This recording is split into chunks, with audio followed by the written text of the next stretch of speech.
Yeah, my goal, as we talked about in the past, is hopefully one day to bring wrestling to Laredo. We have some issues with the UIL, which is like the school districts and all that, and a lot of the coaches haven't. They don't know the actual rules, and then to get actual referees to know how to call the actual points and all that. But hopefully one day you can help us with that. I want to see if we could hopefully bring you back to Laredo sometime when this clears up after your next fight, and we do a little camp, so we could get the ball rolling. Would you be my guest as well? Yes, I mean, I've been to Laredo one time. You Hmm. brought me out there years ago. I had a great time, and I'm actually just shocked that wrestling is not a thing. Like it really, as corny as it sounds, it saved my life. I was such a little troublemaker as a kid. I still got into trouble, but I got into less trouble because of it.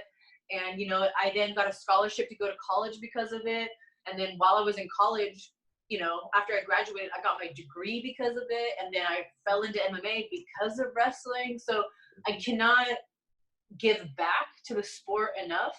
And I would love to come out. I would love to put on a seminar. I would love to help with a wrestling camp, maybe, or even just, some kind of, I feel like if you just expose kids, boys, girls, young adults to wrestling, it catches on right away. And so even if there's not a program there right now, like in schools, in place, I would love to just show them that wrestling is fun, because a lot of, especially girls, unfortunately, it's not it's not synonymous for females. You don't think like, oh, girls wrestling. You hear girls wrestling, and most people, they don't even know it's a thing, which is so silly because it's actually the number one growing sport in the nation. Hmm. Well, I hear the passion, and I want more girls like from my town to be like you one day. So I'm hoping we get that done. And I appreciate all the knowledge that you bring to us. So kind of close it out. How many more years you think you're gonna be doing this? And what's in the next round of your life, other than family, maybe? I get that question a lot these days just because I have been fighting for a little bit. And, I'm in my early 30s, which is like, oh, you're a girl in your early 30s. Are you going to have a kid? Um, Hmm. I think I've come to terms with the fact that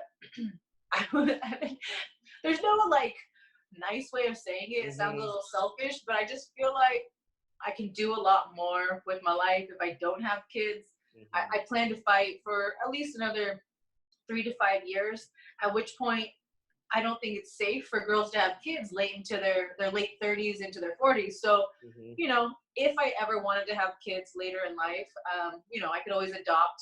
I don't know if that's something I want to do, but all I can do is focus on my career right now, because if I was going to bring a kid into the world or adopt a kid, I would want to be able to take care of it financially.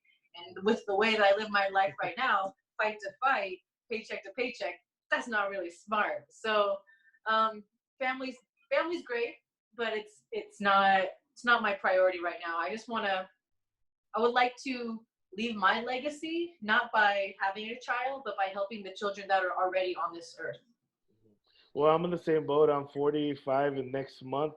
I don't have any children, but I do have a gym that right now is empty, full of fighters, and those are my children. And so that's why we're here Yeah. to hopefully get together and together do the same thing, help them out. As far as you, I know you have I love your vlogs and I like to watch your YouTube channel and interviews and stuff like that. Obviously, you're a great speaker, talker, and a pretty girl, and also a bad fighter, right? So can you tell me do you have anything in the works? I know that you might be working on that in the future. There's a lot of things that before the pandemic hit, I had a lot of really cool things planned. Um, I was actually in London, like I said, but when I got back from London, after each fight, fighters usually take a couple weeks to rest your body, kind of decompress before you get back into the next training camp, so you don't just completely burn out, overtrain. And I had a couple of trips planned. I was going to be going to Bali and to Belize to do seminars. Belize was for the children. We're gonna go over there and put on free seminars for the kids. And then Bali was an MMA type of seminar retreat where you could go, and me and Carlos Esparza, my best friend, we're going to go over there and teach. Hopefully both those things happen after all this craziness is done. And then a few other things that I had in the works in May, which is so sad because we're about to be in May. I was going to be shooting my second movie. It's called A Little Cup of Crazy, and I basically play an MMA fighter, so it's not too crazy, not too far-fetched. But yeah, I also have a new podcast coming out, not so much for the kids, but it's called Sex and Violence with Rebel Girl, 18 and over. But I mean, it's basically interviews with MMA fighters talking about their relationships, their dating, their romance, and in their sex lives, and in a different aspect, you know what I mean? So it's MMA interviews, but just about things that are not normally asked, you know? So I'm really excited about that. I have links on my social media pages where you can find all of that. And that's just Ashlee MMA, ASHLEE MMA on Twitter, on Instagram, and then Facebook is just Ashlee Evans-Smith. One of the questions that I want to know is, are you ever going to do it in Spanish? I would love to, actually, but I am not bilingual. It would be ridiculous to hear. I know some words, and I was actually doing my little Duolingo. I was like, I'm gonna get bilingual. Well, we discussed this, but you're Hispanic, right? Yes, I'm half Mexican. So some people might not know that. I'm just trying to. Yeah. I'm just bringing it out because I'm proud of that. I have the American flag back here because I know you come out with a U.S. flag when you're fighting. So this is kind of little my homage to you. You know. Thank you. Yes, ma'am. Yes, ma'am. And I'll talk to you about your last fight in private because that's nobody needs to know what's going on with that. Okay. Some detailed stuff. Yeah. Other than that, you know, we do like I said, we will get together again, and hopefully we'll see you in a couple of months. No hurry, no worries, and we'll get it done. But we're all hoping you get your next fight, and you know you stay healthy. And one last question before I forget. During this pandemic, I'm usually at home, obviously like everybody else, watching videos. One of my favorite videos to watch, or some of my favorite videos, are the chiropractic ones, where they they fix everybody's neck and like pop. Yeah. Do you believe in that, like to prepare your body and fix your body, straighten yourself out, or do you do that, or? Okay, so I get chiropractic work done for the same reason I take my multivitamin. I don't feel like like it's magic, but I know it's not doing any harm, so why not? Okay. Yeah, I mean, I've always wondered because your body takes a toll more than anybody else's.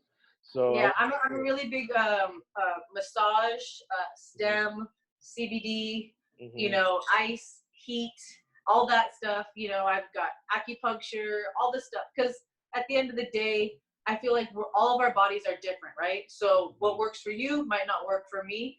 And you really just have to try it out. You got cryo chambers, you got infrared saunas. There's so much. And, you know, when you're a professional athlete, it's an investment because, you know, your body is your means of making money. But realistically, it's an investment for everybody. We only have one body. We only have one. I mean, who knows? I don't know. We get reincarnated or some crap. Yeah. But, you know, like, I think we only get one body, so we should treat it really good. So even if you're not a professional athlete, massage, CBD, treat your body right, you know? My nephew is out in California, and he does yoga stretching, some type of classes that he does, and he actually helps a lot of clients. I'm going to see if maybe I could send him to you, and I got that for you. As maybe something new you might want to try out, you know. Yeah, no, I do. I love stretching, and yoga is hard just because I've got one of those brains that's just like go, go, go, go, go. And so like to stay still, you know, even if I'm stretching, it's like compared to boxing or like grappling, it's like such a boring thing to do. But I do believe in it. And if you can find kind of like the calmness and the stillness, it's good for you. But it's hard when you have a certain kind of mindset, you know? Is there anything you'd like to add before we close out? Yeah, I really want to tell all your kids that if they have any questions, I mean, about nutrition, about, you know, my background, or about like what they should be doing at home, like workouts at home. You know, I got a lot of ideas.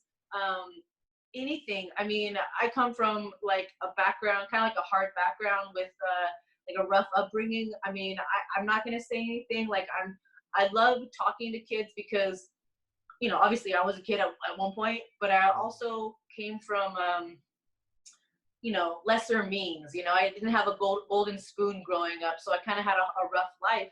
And I really appreciate connecting with. I really enjoy connecting with kids. And so, if they have any questions, whether it's like I said, working out, nutrition, or just, you know, like mindset, or how did I get through some hard times, stuff like that, I would love. You know, I can message them to you. I can do anything. You know. I would love that, and I'm sure they would love that even more. And I appreciate that. It's very kind of you. One last thing. We're going to be giving away a free pair of gloves Oh, to cool. a healthcare worker. Oh, Uh, nice. Whoever nominates them, or we're gonna give it to a child of a healthcare worker who maybe trains already, because I know they're not home, they're working, taking care of all Yeah. these people, and they're risking their lives for us. But as far as the interviews, we're done, and I appreciate the time.